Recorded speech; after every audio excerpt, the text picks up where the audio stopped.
오늘 말씀 제목이 성령을 모독한 죄라고 이렇게 되어 있습니다. 사람이 살아가면서 죄를 지을 수 있잖아요, 그죠? 실수도 할 수 있고 뭔가 잘못해서 죄를 범할 수 있습니다. 그래서 성경에 보면 그 훌륭했던 다윗도 살인죄도 범하기도 하고, 먼저는 살인죄 전에 또 간음죄를 범하기도 하고, 이런 큰 실수를 한 적이 있습니다. 그런데 이 모든 죄들을 용서받을 수 있는 길이 예수 은혜 안에, 예수님 안에 우리에게 주어졌다는 것, 얼마나 놀라운 일입니까, 그죠? 사람이 큰 죄를 지었는데도 불구하고 그 죄를 흰 눈보다, 흰 양털보다 더 희게 완전히 도말하는, 깨끗하게 씻음받을 수 있는 길이 있다는 것은 너무나 큰 은혜입니다. 그래서 우리는 어떤 죄를 범하였다 할지라도 진심으로 회개하고, 그리고 또 그 죄의 길에서 완전히 돌아서서 하나님 앞에 다시는 이 같은 죄를 범치 아니하겠다고 약속하고 회개할 때 하나님은 우리를 용서하시는 분이십니다. 그리고 정말 마음을 다하고 목숨을 다하고 뜻을 다하고 힘을 다하여 하나님을 사랑하고, 그리고 내 이웃을 내 몸과 같이 사랑하라고 말씀하신 그 하나님의 모든 율법의 말씀인 그 핵심적인 말씀을 내 삶 가운데 실천하기 위하여 변화된 삶을 결단하고 살아가면 결국 용서받은 천국 백성으로 우리는 새롭게 날 수 있는 것입니다. 그래서 죄를 범하였지만 용서받아서 용서의 은혜를 입어서 천국 백성이 되는 거잖아요. 그러니까 죄를 안 범해서 천국 갑니까? 아니에요. 세상에 죄를 범하지 않는 사람은 아무도 없습니다. 용서받아서 천국 가는 거잖아요, 그죠? 근데 무서운 말씀이 오늘 본문에 기록되어 있어요. 뭐냐면 절대 용서받을 수 없는 죄가 있다는 거예요. 이게 문제잖아요, 그죠? 우리는 용서받아서 천국 가는 사람으로 알고 있는데 용서받을 수 없는 죄가 있다. 이게 바로 성령을 모독한 죄라고 오늘 본문은 말씀하고 있습니다. 오늘 본문 말씀 다시 한번 볼까요? 제가 오늘 말씀이 좀 찾아볼 말씀이 많아가지고 오늘 PPT를 준비했는데 본문 다시 한번 봅니다. 3장 28절과 29절. 내가 진실로 너희에게 이르노니 사람의 모든 죄와 모든 모독, 비방은 하는 일은 사하심을 얻되 누구든지 성령을 모독하는 자는 영원히 사하심을 얻지 못하고 영원한 죄가 되느니라. 이게 빨갛게 표현한 대로 성령을 모독한 자는 영원히 사하심을 얻지 못하고 영원한 죄가 된답니다. 성령을, 여기서 말하는 성령을 모독한다는 말이 이제 도대체 무슨 말이냐, 이게 이제 중요한 거잖아요, 그죠?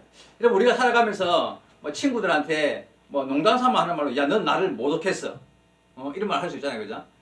그리고 또 네가 지금 나를 모독하는 거냐? 이런 표현을 할 수 있다. 그 어떨 때 이런 표현을 씁니까? 나한테 어떤 짓을 하면 네가 나를 모독했다는 말을 사용하냐는 거예요. 인격을 무시했다, 그죠? 인격을 무시했다. 나의 존재나 내 가치를 짓밟았다든지, 그냥 묵살을 했다든지, 사람을 투명인간 취급하고 말이지. 그렇게 사람을 이렇게 무시하는 그런 행동을나 말을 했을 때에 내가 모독을 당했다라는 어떤 그런 느낌을 받을 수 있습니다. 사실 성령을 모독한다는 말 의미도 같은 의미라고 생각하시면 됩니다. 성령이 우리 안에 계시고 우리의 삶을 주관하시는 살아계신 하나님이십니다. 근데 그 하나님, 이 성령께서 하시는 일, 성령께서 하시는 일이니까 선한 일이잖아요, 그죠? 그 선한 일을 그 선인 줄 알고도 악하게 판단하고, 이런 일이 있어 이러면서 성령이 하시는 일인 줄 알고도 그것을 악평을 한다면 그 성령을 모독한 일이 되는 거예요. 예를 들어서 성령의 선한 사역, 하나님의 선하신 뜻을 쫓아서 이루어지는 일들을 비방하거나 평가절하해서 성령의 어떤 그러니까 명예를 훼손시키는 일. 좀 더 쉽게 말하면 어떤 일에 대해서 이게 하나님의 뜻이 분명하고 하나님의 계획 안에서 하나님의 명령에 의해서 이루어지는 일인 걸 알고도, 그걸 알고도 일부러 그 뜻을, 그 명령을 무시하는 거예요. 내 안에 계신 성령께서 나와 함께 하시며 나를 인도하시고 나에게 내 양심을 통해서, 때를 따르는 음성을 통해서 나에게 옳은 길을 가르쳐 주시잖아요, 그죠? 나에게 이렇게 말씀하신단 말이에요. 그런데 이런 말씀을 들을 때에도 그걸 느끼면서도 일부러 따르지 않고 알면서도 불순종하는 거예요. 성령의 뜻이 분명한데도 그걸 불순종하는 거예요. 자, 이게 뭐와 구별되느냐 하면 여러분 잘 들으셔야 됩니다. 성령을 모독한 죄는요, 죄인 줄 몰라서 범한 죄와는 달라요. 맞죠?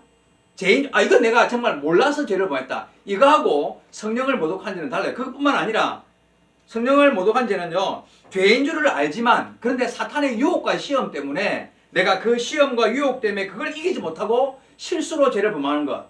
이것도 달라. 이거하고도 달라요. 그럼 뭐냐 도대체? 성령을 모독한 죄가 뭐냐 하면 성령의 뜻, 성령의 인도하심, 성령께서 나로 하여금 이렇게 말씀하시는 걸 내가 들어서 알아서 깨달았어요. 마음으로 알고 말씀 가운데서 그 일에 대한 바른 뜻이 무엇인지는 알고도 일부러 하나님의 뜻이 뭔지 알고도 일부러 자발적으로 스스로 악을 선택하고 행하는 죄. 어떤 의미인지 알겠습니까? 나 이거 이렇게 하면 죄인 줄 알아. 이러면 잘못인 줄 알아. 이거 하나님 뜻에 합당치 않다는 걸 내가 안다는 거예요. 그런데도 불구하고 그걸 알면서도 죄를 범하는 거예요. 그게 바로 용서받을 수 없는 죄라는 거예요. 그게 성령을 모독하는 죄라는 거예요. 내가 안다는 말은 무슨 말이냐면, 내가 하나님의 뜻이 뭔지 안다는 말은 무슨 말이냐면, 그 안다는 것 자체가 성령이 나에게 말씀하신다는 거예요. 야, 너 그거 하면 안 돼. 너 알잖아. 성령께서 내 마음을 터치한다는 거예요. 그러니까 아는 거거든. 근데 그걸 알고도 죄를 자발적으로 선택하고 행하는 것. 그게 바로 성령을 모독하는 거예요. 하나님이 말씀하시는데 시끄럽소 막 그만하소. 나는 내 맘대로 살라요. 그게 성령을 모독하는 거예요. 무시하는 거잖아요. 그죠? 제가 오늘 이 설교로 이 말씀을 상세하게 설명하려고 하는 이유가 있습니다. 뭐겠습니까, 여러분? 여러분 스스로가 혹시 생각할 때, 내가 믿음이 조금 부족한 것 같아. 신앙생활은 평생 부모님이랑 함께 교회는 다녔는데 내 믿음이 좀 하나님 앞에 좀 부끄러운 것 같아. 하나님 앞에 내가 뭔가 죄를 이기지 못하는 삶을, 결국 죄의 유혹에 넘어지기도 하고 순종하지 못하는 그런 내 모습이 부끄러운 것 같아. 그런 마음이 든다면 여러분, 그런 생각이 들 때 그 근원을 잘 파악해야 돼요. 그 근원을 잘 파악해야 돼요. 무슨 말이냐면 나의 삶의 태도와 모습에서 단순한 죄를 범하는 중인가, 아니면 오늘 본문에서 말씀하시는 성령을 모독하는 수준으로 내가 하나님의 뜻을 거스르고 있는가, 이 분별할 줄 알아야 한다는 거예요. 왜냐하면 왜 그렇습니까, 여러분? 성령을 모독하면 용서가 된다 그랬어요? 용서가 안 된다 그랬어요? 용서가 안 된다고요. 그래서 이걸 죄를 지어도 구별을 하고 죄를 지어야 돼. 네? 용서받을 수 있는 죄, 물론 죄는 지으면 안 되지 당연히. 그리고 용서받을 수 있는 죄는 없어요. 내가 진심으로 회개했다면 다시는 같은 죄를 범하지 않고 회개한 자가 되기 위해서는 용서받을 수 있는 죄가 있다고 그런 의식을 하면 안 돼요. 모든 죄는 범하면 안 되는 거 당연한 거예요. 그런데 그럼에도 불구하고 우리는 성령을 모독하는 죄에 빠지는 자가 되지 말아야 한다는 걸 알아야 한다는 거예요. 그죠? 오늘 말씀을 통해서 내 삶의 태도를 점검하고 모든 죄를 멀리해야 하지만 당연한 것이지만 특별히 성령을 거스르는 죄를 범하지 않는 그런 성도 여러분 되시기 바랍니다. 집중하셔야 됩니다. 집중하셔야 됩니다. 마가복음 1장부터 예수님께서 수많은 기적을 행하시는 장면들이 마가복음 1장부터 나옵니다. 오늘 본문이 마가복음에 있는데 귀신을 쫓아내고 병자를 고치는 기록들이 많습니다. 특히나 이 귀신을 쫓아내는 내용들이요, 마가복음 1장부터 굉장히 많이 나와요. 1장 21절, 28절 귀신 들린 자를 쫓아내는 장면이 나오고요. 1장 1절 제가 32절 한번 올려주십시오. 1장 32절 이하, 저물어 해질 때에 모든 병자와 귀신 들린 자를 예수께 데려오니 온 동네가 그 문 앞에 모였더라. 예수께서 각종 병이 든 많은 사람을 고치시며 많은 귀신을 내어 쫓으시되 귀신이 자기를 알므로 그 말하는 것을 허락하지 아니하시니라. 예수님께서 가는 곳마다 수많은 병자들과 특히나 귀신 들린 자들을 많이 쫓아냈다는 이야기예요. 뿐만 아니라 1장 40절 39절로 볼게요. 한번 올리시면 39절, 지금 1장에서만 나오는 이야기. 이에 온 갈릴리에 다니시며 그들의 여러 회당에서 전도하시고 또 귀신을 내어 쫓으시더라. 이하에 1장 40절에서 50절까지 문둥병자를 고치시고 2장 1절에서 12절까지 중풍병자를 고치시고 3장 1절에서 6절까지 손마른 자 중풍병자를 또 고치시고 3장 11절 한번 올려보겠습니다. 3장 11절 내용입니다. 더러운 귀신들도 어느 때든지 예수를 보면 그 앞에 엎드려 부르짖어 가로되 이르되 당신은 하나님의 아들이십니다. 사람들은 모르는데 귀신은 귀신같이 알고 예수님이 하나님의 아들이심을 고백하는 장면이에요. 그죠? 귀신들은 그냥 예수님이 오면 그냥 벌벌 떨고 떠나갈 수밖에 없는 그런 이야기들이 본문에 많이 나옵니다. 자, 이렇게 예수님께서 수많은 병자들과 귀신 들린 자들을 쫓아내는 이런 고치는 일들을 하셨습니다. 그리고 오늘 본문 사건이 일어난 이날도 예수님은 식사할 겨를도 없이 병자들을 고치시고 귀신을 쫓아내고 있었습니다. 한번 올리시면요. 마가복음 3장 20절입니다. 오늘 제가 읽었던 본문 바로 이죠. 집에 들어가시니 무리가 다 모임으로 식사할 겨를도 없는지라. 그죠? 식사하려고 어떤 집에 들어갔는데 거기서도 많은 사람들이 예수님을 따라오니까 밥 먹을 시간도 없이 예수님은 병자들을 고치시고 귀신 들린 자들을 귀신을 쫓아내고 하셨던 일을 하셨던 것입니다. 자, 그때 22절 오늘 읽었던 본문이 22절 한번 보겠습니다. 예루살렘에서 내려온 서기관들은 내려온 서기관들은 그가 바알세불이 집혔다 하며 또 귀신의 왕을 힘입어 귀신을 쫓아낸다 하니. 자, 예수님께서 수많은 병자를 고치시고 특히 귀신들을 쫓아내니까 이런 걸 본 적이 없거든. 그러니까 이 예루살렘에서 예수님을 만나기 위해 그런 소문이 워낙 많이 들리니까 서기관들, 율법학자들입니다. 율법학자들이 이제 예수님께서 하는 일을 보기 위해서 내려온 거예요. 갈릴리로 와가지고 예수님이 하시는 그런 귀신 내어 쫓는 일들을 직접 눈으로 보고는 하는 말이, 저 예수라는 사람은 지금 귀신을 쫓아내는 힘이 어디서 왔느냐 하면 바알세불이라는 귀신의 왕의 힘을 힘입어서 귀신을 쫓아낸다. 이렇게 이제 평가절하한 거죠. 귀신의 힘으로 귀신을 쫓아낸다 이런 말을 한 거예요. 자, 이 말을 들은 예수님께서 23절 이하 27절까지 대답을 하십니다. 23절 이하 27절. 예수께서 그들을 불러다가 비유로 말씀하시되 사탄이 어찌 사탄을 쫓아낼 수 있느냐? 또 만일 나라가 스스로 분쟁하면 그 나라가 설 수 없고 만일 집이 스스로 분쟁하면 그 집이 설 수 없고. 무슨 말 알겠죠? 사단이 사단을 쫓아낼 이유가 없단 말이에요. 집안에서 집안 식구들끼리 싸우면 그 집이 망하는 거 당연한 거 아니냐? 어떻게 사단이 사단을 쫓아내겠냐 이 말이죠. 26절 만일 사단이 자기를 거슬러 일어날 분쟁하면 설 수 없고 망하느니라. 사람이 먼저 강한 자를 결박하지 않고서는 그 강한 자의 집을 들어가 세간을 강탈하지 못하리니 결박은 후에야 그 집을 강탈하느니라. 일단 이 설명 내용 아시겠습니까? 사단은 사단을 쫓아낼 필요도 없고 내지도 않는단 말이에요. 왜냐하면 그거는 자기들 나라가 망하는 일이니까 그런 짓은 할 리가 없죠. 그죠? 이렇게 예수님께서 이런 말씀으로써 사단은 자기 망할 짓을 하지 않는다. 결국 내가 한 사역, 예수님의 사역은 성령의 사역이라는 이야기를 하고 싶었던 거잖아요. 그죠? 근데 그 말씀을 하시면서 오늘 본문을 이제 오늘 읽었던 28절 이하 말씀을 하시는 거예요. 예수님께서 기분이 상하셨던 것 같아요.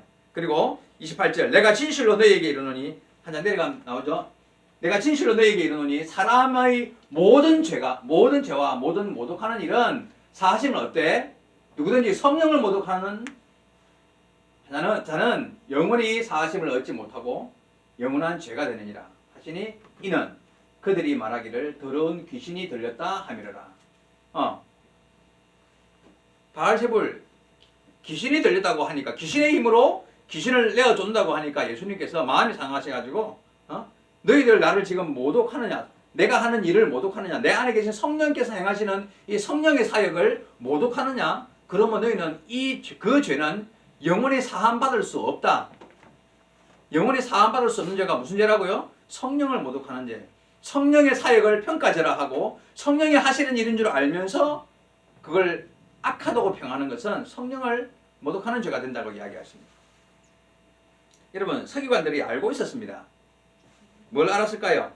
예수님이 행하시는 이 기적과 귀신을 쫓아내는 일들이 하나님의 역사라는 것을 알고 있습니다. 그죠?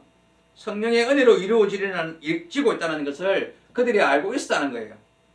그래 알고도 일부러 예수님의 사역을 악평하고 평가절하시키는 거죠. 이것이 결코 용서받을 수 없는 성령을 모독한 죄가 된다고 말씀하죠. 여러분, 의지적인 결단으로 자행되는 죄,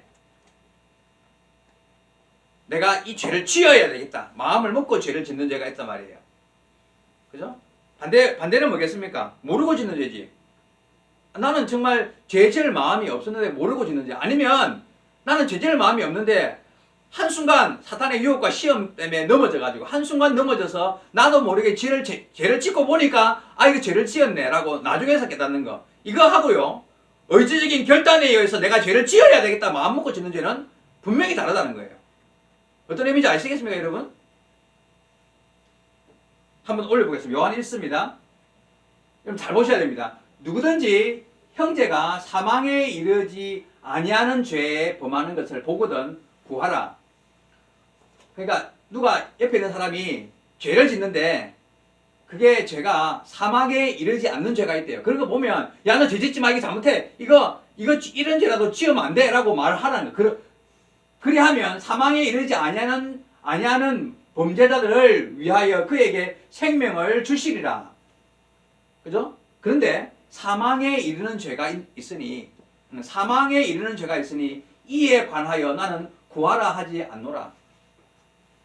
죄가 있는데 사망에 이르지 않는 죄도 있고 사망에 이르는 죄가 있대요. 여러분 생각하기에 이 사망에 이르는 죄가 뭘 것 같습니까? 즉 다시 말해서 용서받을 수 없는 죄가 있다는 이야기잖아요. 이거는 지으면 바로 사망으로 가는 거야. 용서받을 수 없는 죄라는 이야기예요. 그죠? 그 죄가 뭘까요? 바로 성령을 모독하는 죄를 말하는 거예요. 성령을 거스리고 성령을 회방하는 죄가 됩니다. 다른 구절도 볼게요. 한번 올려보시면 보겠습니다. 민수기 15장 30절. 본토이든지 타국인이든지 고의란 말 뜻 알죠? 고의로 무엇을 범하면, 그러니까 이스라엘 사람이든지 이방인이든지 고의로 무엇을 범하면 누구나 여호와를 비방하는 자니 그의 백성 중에서 끊어질 것이라. 백성 중에 끊어진단 말이에요. 지옥 간다는 이야기입니다. 천국 못 간다는. 그런 사람은 여호와의 말씀을 멸시하고 그의 명령을 파괴하였은즉 그의 죄악이 자기에게로 돌아가서 온전히 끊어지리라. 고의로, 무슨 알겠죠? 고의로 죄인 줄 알고서 작정을 하고 죄를 짓는 걸 말하는 거예요. 이거는 용서받을 수 없는 죄라는 이야기예요.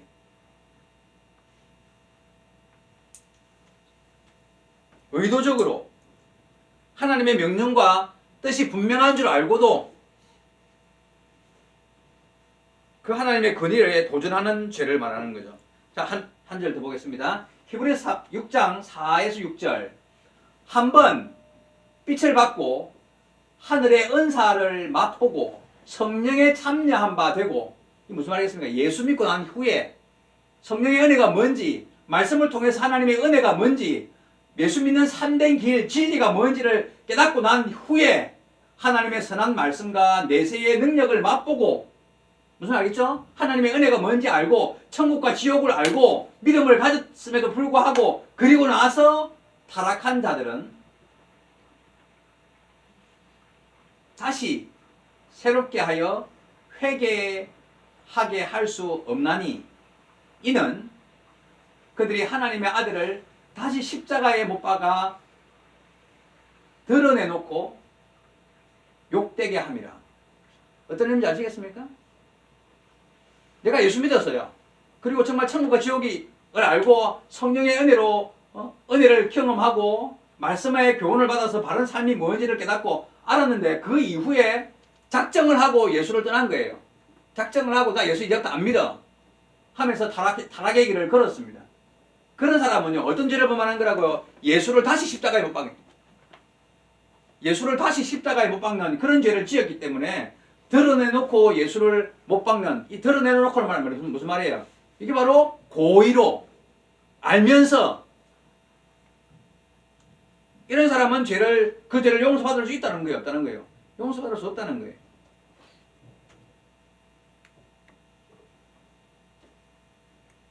마지막 한 구절 더 보겠습니다. 히브리서 10장 26절. 우리가 진리를 아는 지식을 받은 후 짐짓 죄를 범한 적 다시 속죄하는 죄사가 없고. 이 짐짓이라는 말 뜻 아십니까? 이 국어 사전에 나와요. 내가 어제 일부러 수련이 보고 찾아보라 그랬거든요. 이 짐짓이라는 말은 뭐냐면 알고도 이 말이에요. 알고도 고의로 드러내놓고 모르는 채 하고 알면서 모르는 채 하고 죄를 범한 적 다시는 용서받을 수 없다는 얘기예요. 한번 올려주십시오. 제가 아까 이렇게 말씀드렸습니다. 의지적 결단에 의해 자행된 죄. 어떤 의미인지 알겠습니까? 내가 죄를 지어야 되겠다. 이거 죄인 줄 알지만 나는 이거 그냥 해야 되겠다. 그렇게 마음먹고 짓는 죄가 있다는 이야기예요. 이거 용서 못 받습니다. 모르고 범한 죄 또는 사단의 시험이나 유혹에 빠져서 잠깐의 실수로 내가 이러면 안 되는데 죄를 범했습니다. 그때 회개하면 돼요. 회개하고 돌아오셔서. 근데 이게 그거하고 다른 죄가 있어요. 자, 꾸준히 같은 죄를 계속 범한다. 어떤 의미입니까? 고의로 드러내놓고 짓는 죄죠. 꾸준히 같은 죄를 계속 범한다. 내 양심에 성령께서 그거 하면 안 돼, 그러면 안 돼 말을 하는데도 불구하고 그거 알고도 같은 죄를 계속 범한다. 이 성령을 모독하는 죄입니다. 꾸준히 죄를 짓는다는 것 자체가 알고도 짓는 거잖아요. 그죠? 여러분 그런 죄 없습니까 혹시? 생각해봐요. 그런 죄가 있는지 없는지. 있으면 부끄러운 줄 알아야 돼요. 그리고 그런 죄를 지으면 안 돼요. 그건 성령을 모독하는 죄가 될 수 있어요. 다시는 용서받을 수 없는 죄가 될 수 있다는 걸 알아야 돼요. 내 안에 성령께서 내 마음과 양심을 찌르고 너 그러면 안 돼 하는데도 계속 죄를 짓는 이유가 뭘까요? 욕심 때문에 그렇죠. 내 편리, 내 욕심, 내 즐거움, 내 유익, 내 편안한 거 그게 그냥 더 좋으니까 그게 죄인 줄 알지만 버리지 못하는 거예요. 같은 죄를 계속 범하는 거예요. 그냥 그렇게 살고 싶은 거예요. 죄인 줄 알지만 버리기가 어려운 거예요. 여기 여러분 가운데 주의를 거룩하게 온전히 잘 지켜야 된다. 이거 모르는 사람 있습니까 여기? 다 알아요. 왜 주의를 예수 믿는 사람이면 철저하게 주의를 거룩하게 지켜야 10계명에 나와 있는 철저하게 지켜야 하는데 그거 알고도 그걸 별 시시껍적한 일로 주의를 범하는 거예요. 그거 죄인 줄 알고 범하는 거 아닙니까? 부끄러운 줄 알아야지. 언제까지 하나님이 참아줄 줄 알 것 같습니까 여러분? 때가 되면요 끝장이 나는 거예요. 때가 되면 언제까지 하나님이 기다려주실 것 같습니까 여러분?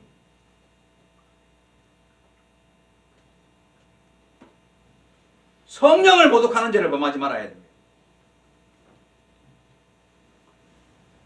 한국 교회는 철저하게 11조를 드리는 전통이 있습니다. 전통을 지켜야 되는 게 아니라 하나님의 말씀에 나와 있습니다.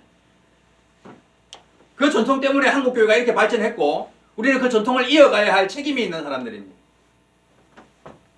그런데 알고도 고의로 계속 11조를 안 드린다.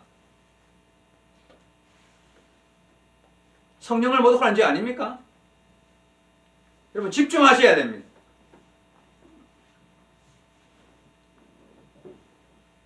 그게 얼마나 큰 죄인지 모르는 척하고 죄를 범하는 거예요.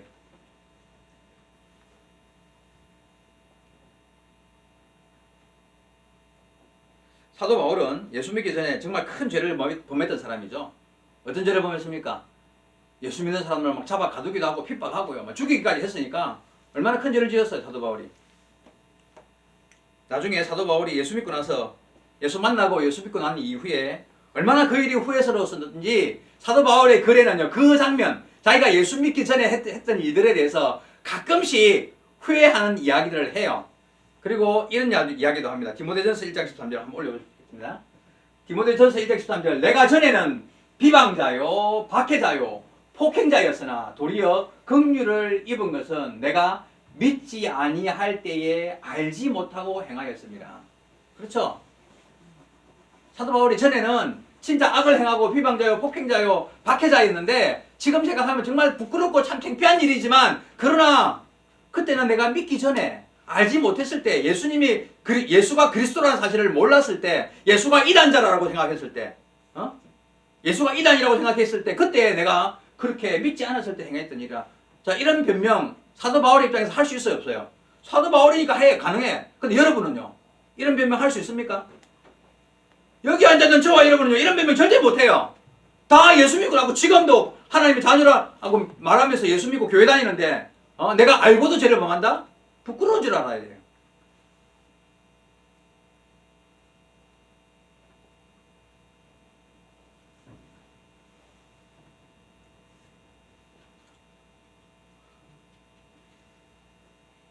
여러분, 우리는요, 이런 변명할 여지가 없습니다.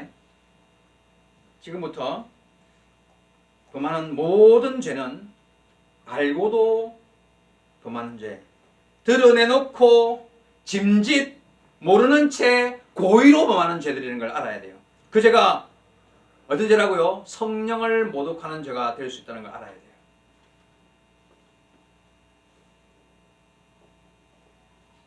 들을 귀 있는 자들은 들어야 됩니다.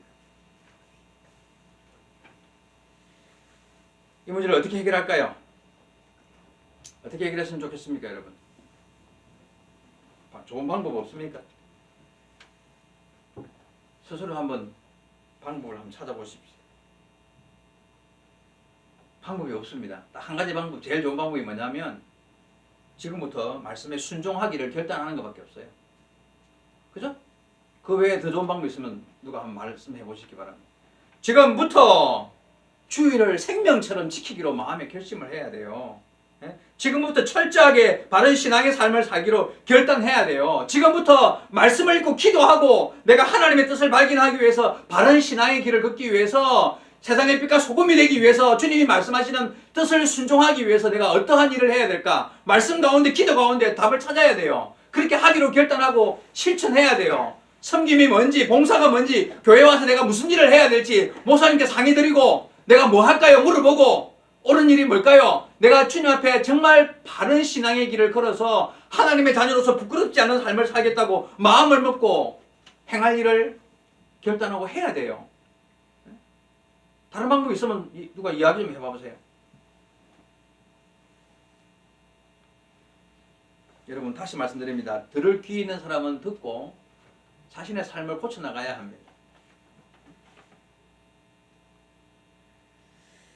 하나님께서 자신이 모욕당하는 일을 언제까지 참고 계실 것 같습니까, 여러분? 하나님은 사랑이 많으신 분이지만 공의로운 분입니다. 명령하신 말씀 메네베레 데겔 우바르신 갑자기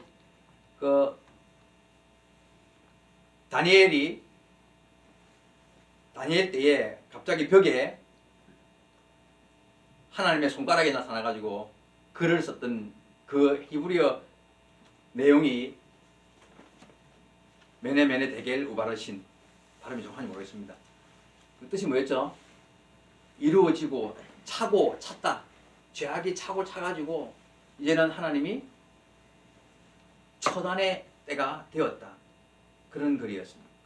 하나님의 손가락이 잔치하고 있는 그 이방나라 왕의 그 화로운 잔치상 앞에서 나타나서 그런 글을 썼고 그 글을 해석을 다니엘이 했었습니다. 여러분, 하나님은 자신이 모욕당하는 것을 언제까지나 참고 계시는 분이 아니십니다. 여러분이 알고도 범하는 죄를 언제까지 보고만 계시지 않습니다. 죄는 그 모양이라도 버리라고 말씀하셨습니다. 내가 거룩하니 너희도 거룩하라고 말씀하셨습니다.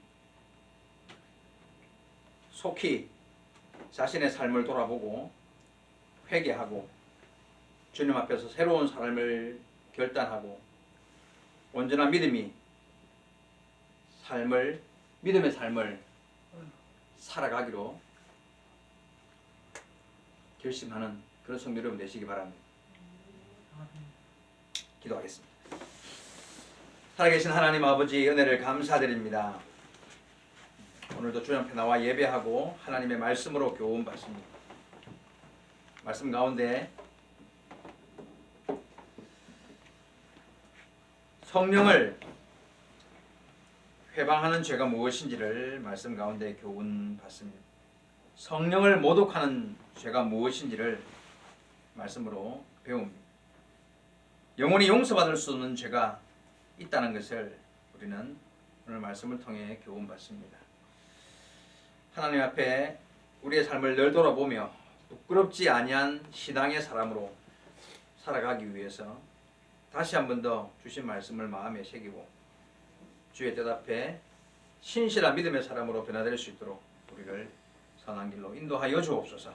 주께서 함께 하심을 믿사옵고 예수님의 이름으로 기도하옵나이다. 아멘.